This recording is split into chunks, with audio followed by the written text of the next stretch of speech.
अप्रैल 2025 Indian government ने एकदम से नेशन वाइड E20 फ्यूल का एक्सपेंशन स्टार्ट कर दिया। एकदम से? नहीं नहीं नहीं, इसके पीछे काफी ग्राउंड वर्क हुआ है। पॉलिसी, रिसर्च और टेस्टिंग के बाद ये E20 fuel nation wide roll out हो रहा है। लेकिन डिटेल में जाने से पहले एक बेसिक सवाल, E20 फ्यूल होता क्या है? ई मतलब एथेनॉल और 20 मतलब 20% एथेनॉल प्लस 80% पेट्रोल का मिक्सचर E20।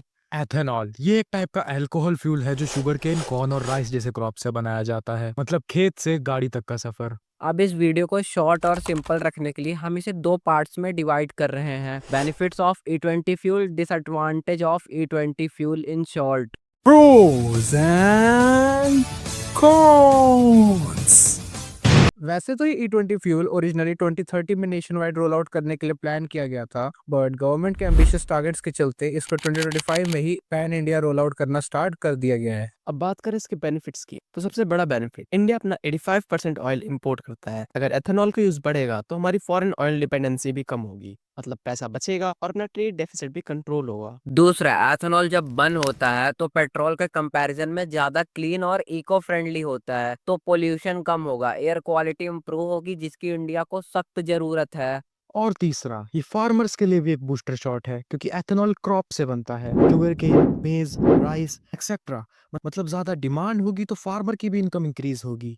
और इनडायरेक्टली इसका मतलब है कि इंडिया थोड़ा थोड़ा ऑयल एक्सपोर्टिंग कंट्रीज से भी इंडिपेंडेंट बनेगा, मतलब जियोपॉलिटिक्स का प्रेशर भी कम।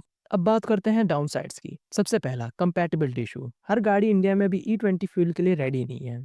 आज के टाइम में मोस्टली E5 या E10 गाड़ियां यूज होती हैं इंडियन रोड्स पर, तो पुराने इंजन में प्रॉब्लम आ सकती है। परफॉर्मेंस एंड माइलेज दोनों पे इम्पैक्ट पड़ेगा। दूसरा, इथेनॉल के लिए मेज और शुगर केन का प्रोडक्शन चाहिए। अगर डिमांड बहुत ज्यादा हो गई तो फूड वर्सेस फ्यूल का इशू भी हो सकता है, मतलब शॉर्टफॉल या प्राइस राइज का रिस्क। और वैसे भी इंडिया ने मेज का इंपोर्ट सिग्निफिकेंटली इंक्रीज किया है। फाइनेंशियल ईयर 2023 टू 2024 में इंडिया ने 1.37 lakh ton of maize import किया था, एंड यही same number financial year 2024 to 2025 में बढ़कर 9.7 लाख टन हो गया। तीसरी और सबसे बड़ी प्रॉब्लम, रिस्पॉन्सिबिलिटी क्राइसिस। अगर व्हीकल डैमेज हुआ तो रिस्पॉन्सिबिलिटी कौन लेगा? ना कार कंपनीज, ना इंश्योरेंस कंपनीज और ना ही गवर्नमेंट। मतलब जितना भी लॉस होगा सब आपके वॉलेट से होगा।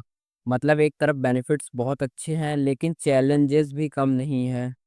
वैसे यूनियन मिनिस्टर नितिन गडकरी ने E20 और बायोफ्यूल्स को एग्रेसिवली पुश किया है। बट उनके बेटे की कंपनी इथेनॉल रिलेटेड बिजनेस में एक्टिव है, मतलब उन्हें डायरेक्ट फायदा हो रहा है। And point to be noted, जब से E20 इंडिया में लाने की प्रिपरेशन बैक एंड में चल रही है, तब से लेकर अब तक नितिन गडकरी के बेटे की कंपनी सियान एग्रो के स्टॉक्स 1000% से ग्रो किए हैं। तो अब सवाल ये है, ये फ्यूल रोल आउट सिर्फ इंडिया के फ्यूचर के लिए है या फिर फैमिली के बिजनेस प्रॉफिट के लिए भी?